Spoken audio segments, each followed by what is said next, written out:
चुक चुक चुक चुक चुक चुक चुक चुक। ट्रेन धीरे धीरे स्टेशन से बाहर निकल रही थी। सभी लोग बहुत उत्साहित थे।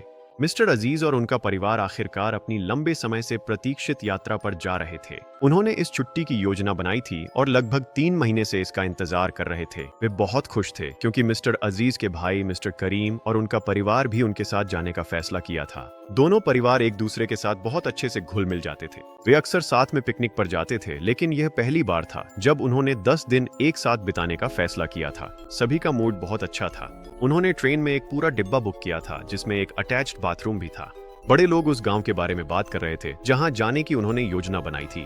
बच्चे ताश खेल रहे थे और एक दूसरे के साथ मजाक और शरारत कर रहे थे। श्री करीम ने अपने भाई से पूछा कि उसने किस तरह का घर बुक किया है और क्या वह स्टेशन के पास है। श्री अजीज ने कहा कि घर स्टेशन से दूर है और खेतों के पास स्थित है ताकि वे गांव के जीवन का असली आनंद और अनुभव ले सकें। उन्हें घर तक पहुंचने के लिए एक वैन किराए पर लेनी पड़ेगी। यात्रा बहुत आरामदायक रही।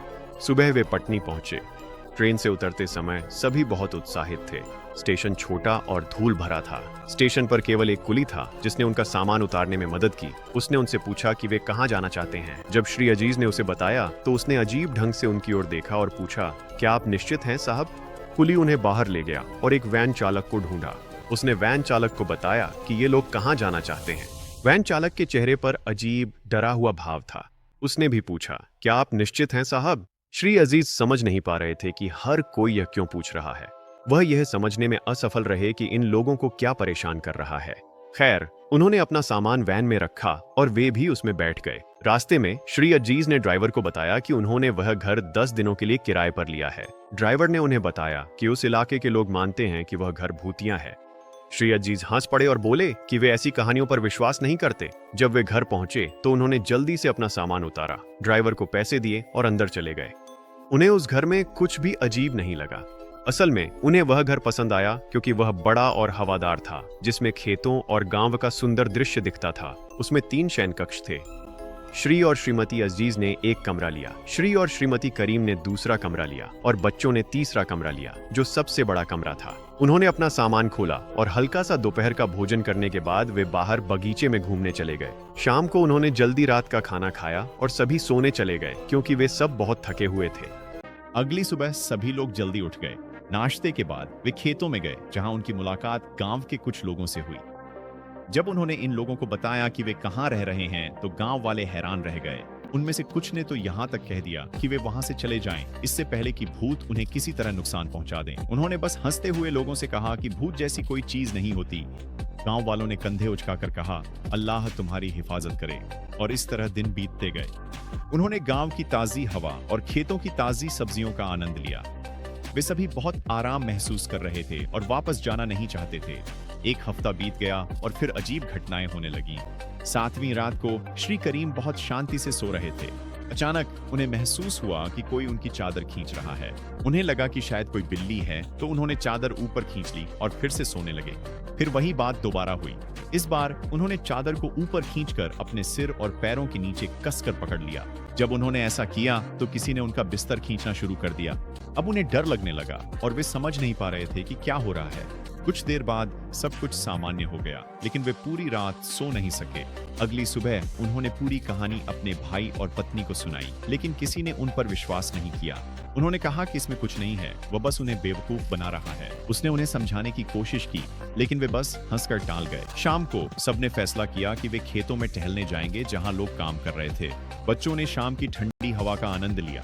सभी ने ठंडे पानी में धोए हुए ताजे खीरे खाए। घर लौटते समय श्री करीम ने कहा कि वह अभी वापस नहीं जाना चाहते, वह लंबी सैर पर जाना चाहते थे। इसलिए सभी लोग वापस चले गए जबकि श्री करीम टहलने चले गए। जब वह चल रहे थे, मिस्टर करीम पिछली रात की घटना के बारे में सोच रहे थे।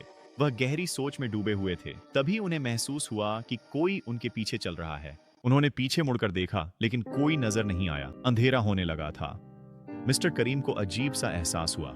उन्होंने जल्दी से सड़क के दूसरी ओर जाकर घर की ओर वापस चलना शुरू कर दिया, लेकिन तभी एक अजीब बात हुई। सिर उछलकर उनके रास्ते में आ गया और रास्ता रोक लिया।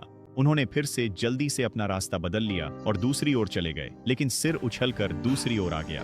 मिस्टर करीम को समझ नहीं आ रहा था कि क्या करें। वह इतना डर गए थे कि सोच भी नहीं पा रहे थे, क्योंकि वह अकेले थे और वहां कोई भी उन्हें देखने वाला नहीं था। उन्होंने बस अपनी आंखें बंद कर ली और घर की ओर दौड़ना शुरू कर दिया। कुछ देर बाद हाँफते हुए वह रुके और अपनी आंखें खोलीं। उन्होंने रास्ते में पीछे की ओर देखा, वहां कुछ भी नहीं था। वह जितनी तेज चल सकते थे उतनी तेजी से चलने लगे और घर पहुंच गए।